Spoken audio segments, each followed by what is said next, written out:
asisten Bapak Ibu Kepala OPD yang membidangi ini. Memang saya sengaja mengundang terbatas hanya untuk yang punya kewenangan dan kebersihan. Jadi ada DLH, ada PU dan Perkim. Karena kalau saya datang ke sini ini baru bersih, tapi kalau saya lewat selalu banyak kumuh kotor gitu ya Pak. Iya. Berarti harus sering turun ke sini ya Pak ya. Nah, gilar-gilar ayo, Melayu toh Melayu. Ini coba, ini kan kayak gini nih, coba. Iya. Tuh dari sini kelihatan, mosok kan ya malu lah kalau sama dari apa Pak Kapolda, Pak Pangdam dia dari depan, aduh kotor banget. Kemudian juga ada dari Pak Camat, Pak Dan Ramil atau mewakili Bu Kapolsek yang mewakili dan juga Bu Lurah, dan tentunya kami mengharap kegiatan ini tidak hanya seremoni seperti ini saja, tetapi ini adalah menjadi bentuk budaya. Makanya ini para teman-teman penyapu jalan biasanya ini dipepet ketok, ora diangkut, dipepet. Jadi nanti yang termasuk yang ada di median itu juga seperti itu. Nah, saya berpikir untuk bagaimana daun itu tidak diangkat tetapi bisa dimanfaatkan sehingga dimasukkan ke dalam biopori. Tadi sudah disampaikan oleh Mas Safrinal bahwa manfaat biopori itu ada pertama untuk meresapkan peresapan air kala hujan. Ini adalah antisipasi untuk musim penghujan yang akan datang.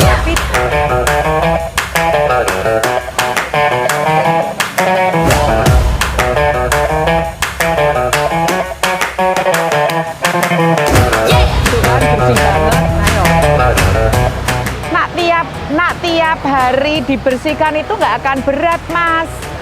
Tapi kalau kayak gini ini kan berat banget. Ayo, biasanya ra diresiki toh. Ayo, lagi guyu toh. Tur ngresiki aja mbek udut toh Mas. Ngresiki mbek udut ki ya luwih penting udute kuwi. Yang kedua, daun-daun yang rontok ini bisa dimanfaatkan menjadi kompos sehingga tidak perlu harus beli pupuk, kemudian dari sini bisa diambil untuk memupuk tanaman-tanaman yang ada. Ya, jadi saya itu setiap hari ini kan melewati jalan-jalan, utamanya khususnya protokol gitu ya, jalan protokol. Kemudian juga banyak sampah-sampah ya, termasuk sampahnya itu ada sampah daun yang tidak pernah kayaknya tuh nggak pernah diangkut gitu ya. Jadi istilahnya itu cuman di pinggir-pinggirin saja, sehingga saya tergerak karena kesannya itu jadi kumuh. Coba sekarang ini kalau teman-teman melihat begitu dibersihkan juga kelihatan bersih, cantik, rapi gitulah. Terus saya berpikir kenapa itu tidak dimanfaatkan menjadi kompos. Kemudian saya komunikasi dengan Bu Kepala DLH bahwa dan juga ada Mas Safrinal, ini kan Kabid Lingkungan. Kenapa nggak dibuat biopori?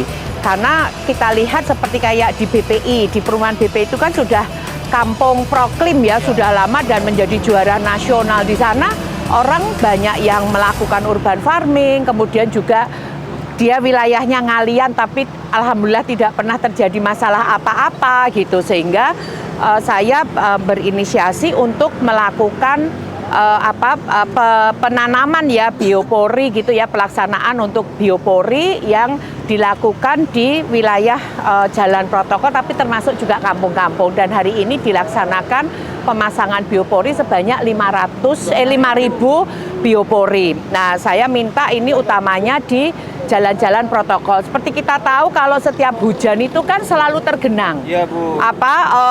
Jalan Pahlawan, jalan Pemuda ada genangan, sehingga ini juga bisa membantu air itu tidak semua masuk drainase tetapi juga masuk ke dalam biopori-biopori. Ada banyak enggak semua?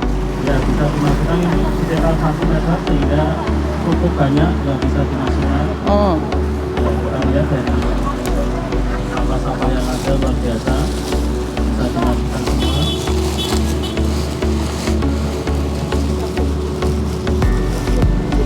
Dan yang kedua, ini manfaatnya apa?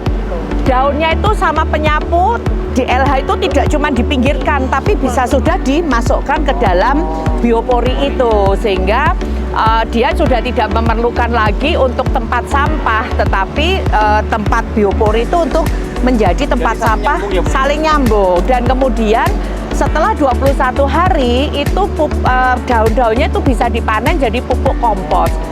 Dan manfaatnya apa? Enggak perlu lagi di wilayah penanaman pedestrian, taman-taman itu harus nyuplai pupuk ke TPA, kemudian juga di mepet-mepetin kan bisa dimanfaatkan untuk kompos gitu loh Pak. Jenengan kan seringnya dipepetnya toh loh, ya toh ngaku.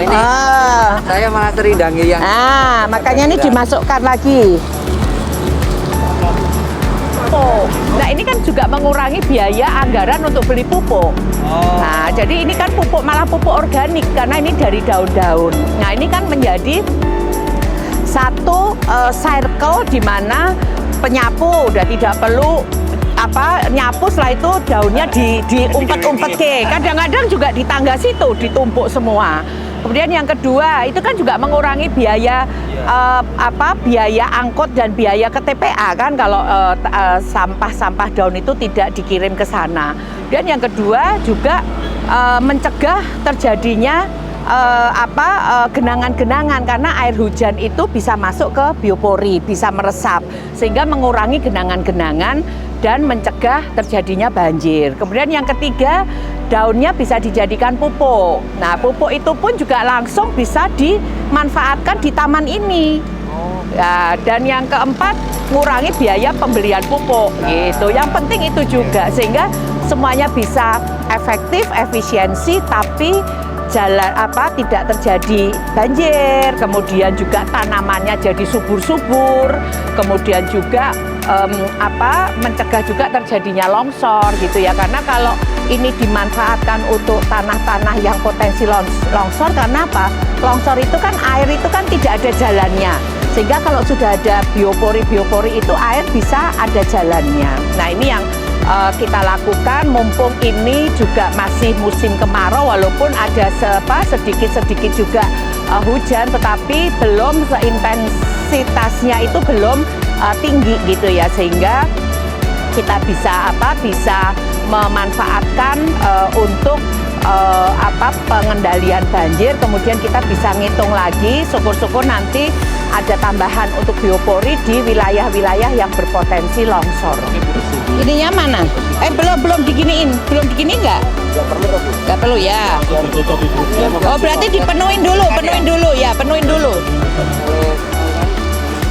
Nah, gini loh, jangan dong. Nah udah, ya udah.